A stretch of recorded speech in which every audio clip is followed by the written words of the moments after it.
What's going on, guys? Joe from Odyssey Off-Road. Thanks for clicking on this video here. So it's been a while. We haven't had any Renegade 570 content, and quite honestly, it's just because we don't really use the machine a lot. There's not a lot of mods on it. So there really hasn't been a lot to talk about. But today we have a unique opportunity. I'm out here, we're out here riding with the family, me and my wife, the kids, and then I got my brother, his wife and kids out here. We're all riding together today. And his wife has the Outlander 570. So my wife has the Renegade 570. She has the Outlander 570. And I figured we'd just be a perfect opportunity to do a little comparison. And we'll do a little drag race up a small hill that they have here. And you can see clearly, you know, which one is better handling and which one is faster up the hill.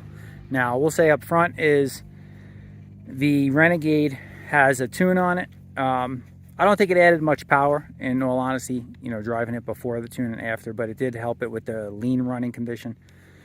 If you guys are looking to buy one of these, one thing to be aware of is the Renegades particularly run very lean from the factory, to the point where the pipe is almost glowing when you're at idle from the factory. Now, since it's tuned, we don't ever have that issue.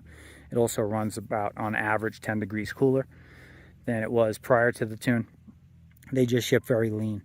So it has a tune on it, and that's it. The Renegade is about 100 pounds lighter than the Outlander. So that's one negative to the Outlander if you're trying to decide on which one to buy. Essentially, they're the same chassis, same engine, transmission, but they're packaged with different suspension, obviously different. A lot of people say that's just different plastics, but the suspension is way different. I'll get into that and show you. You can see visibly here, the ground clearance is better on the Renegade. And we have the suspension at full hard on the Outlander. It's just really soft suspension. So a negative on the Outlander would be, besides the weight, if you're riding sporty, I would say this is not the machine to get. The Renegade is a much sportier machine and a lot more fun to drive, in the sense that you can really be on it, on the throttle through the rough sections of trail a lot more, and the suspension is going to eat it up. The Outlander bottoms out super easy. First time she had this machine out, she wasn't even aggressively riding it, and it was constantly bottoming out. So we set the suspension to full stiff, and it still bottoms out. It's just very wishy-washy, you know, a lot of body roll. It's a very, very soft shock package they put on these things. So it's 100 pounds heavier too, so that's also adding to it. And then you have this much skinnier tires on the Outlander as opposed to the Renegade tire package. That's also changing it in the handling characteristics. You can see the Renegade has the bigger ITP tires in the back, the whole shots. Much more aggressive look than the Outlander. I would say the Outlander is much better if you're going to do some, you know, work around the ranch, work around the yard. It's a good machine. It can be a good trail machine, but it definitely needs a better shock package to get to that point. You cannot ride this machine aggressively at all. It's really soft, bottoms out very easy. And you can see here the shocks, the difference. See how skinny those shocks are. And we got them on the firmest setting, and it's very, very soft. So, I mean, you can push the whole machine down with one hand. The Renegade, on the other hand, now this doesn't have the upgraded shocks, doesn't have the Fox shocks, but you can see the springs alone are bigger. The shock is a little thicker. And we have it set on the middle setting here, okay? There's a couple more settings to go till full firm. And I rode this one earlier, my wife's the Renegade, and I can hammer it over some really rough sections and some whoops, and it doesn't come close to bottoming out. And that Outlander will bottom out much, much easier.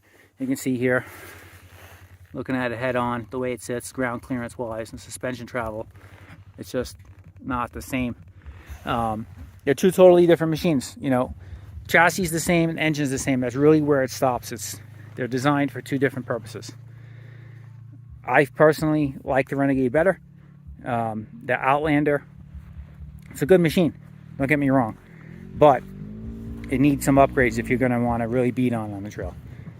Those factory shocks are super soft, set up for doing, you know, work on the ranch, and we got some drive-bys here.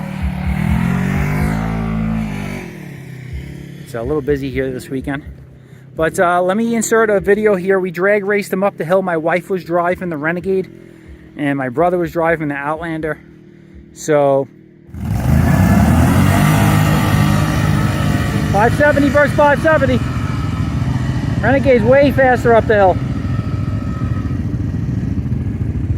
by at least a length, and that's what my wife drives, and she's not as aggressive a driver as my brother. The suspension is better on the Renegade, and it's about 100 pounds lighter. So there you go. So you can see from that race up the hill there, just the way the Renegade takes the whoops and accelerates and hooks up much better. It's lighter, the suspension's better. It's just going to make for a better experience and aggressive riding. You know, so if that's your goal, is to aggressive trail ride, get the Renegade. If you want to, you know, ride, if you're a slow rider, you don't really ever get aggressive, but you want to have a machine that's dual purpose. You got the racks. This has got a winch. This is the XT model, Outlander XT 570. So it comes with the winch, the extra racks, the blue painted, and this one has DPS, I believe, as well, the power steering. So the Renegade does not have the power steering. This one does. And then you have the rear bumper and the racks.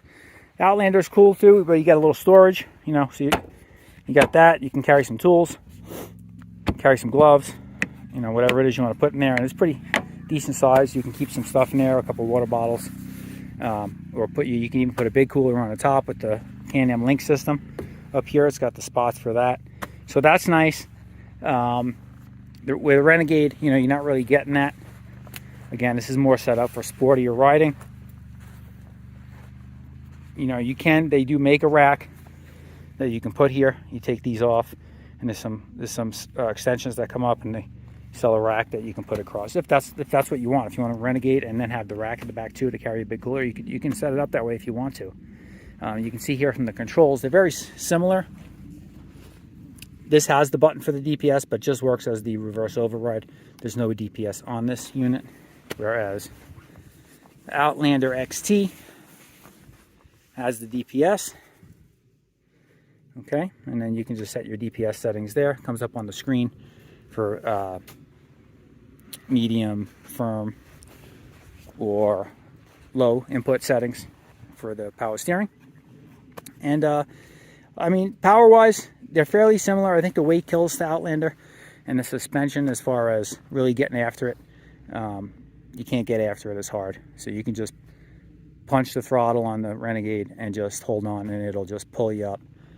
Anything, the suspension will eat it up. And then you can upgrade the suspension on the Renegade to the Fox bypass shocks, which the 1000s come with, and the 850 XXEs, and put them on the 570. The chassis is pretty much the same. So you can get those shocks and upgrade the Renegade with that as well. The Outlander definitely needs suspension upgrades. We mentioned several times. My brother, I think, plans on getting some maybe Elka shocks. That'll help it out. And then some a little wider tires. That'll help the body roll a bit too. These, you know, skinny round tires don't really work well for cornering. There's a lot of body roll with the soft suspension, and then the skinny round tires don't really help that either. So there you have it. Quick little walk around comparing the two. A lot of you guys have been asking about that, and I see a lot of chatter on the Facebook pages and the forums. People are always asking, which one should I get? The Outlander 570 or the Renegade 570? If you want the faster machine out of the box, and the one that drives more aggressively, that you can drive more aggressively out of the box, then I would say the Renegade is the machine to get. If you're looking for a machine that's more multi-purpose, comes with a winch, you know, you can do a little yard work, it's got the rack set up, take it hunting, then I would say the Outlander is the better machine for you. So really depends on what you're gonna use it for and what the purpose is that you're buying the machine. If you're purely sport riding, the Renegade's no question about it the better machine to get out of the box. It's ready to go. You can just get it, drive it aggressively, and it'll do well, even with those basic shocks on there. Upgrade the shocks, and you'll have a really unbeatable combination of suspension travel and handling. The suspension travel on these machines are great. It really even these basic shocks here, you can really hit the rough terrain, and it eats it up pretty good.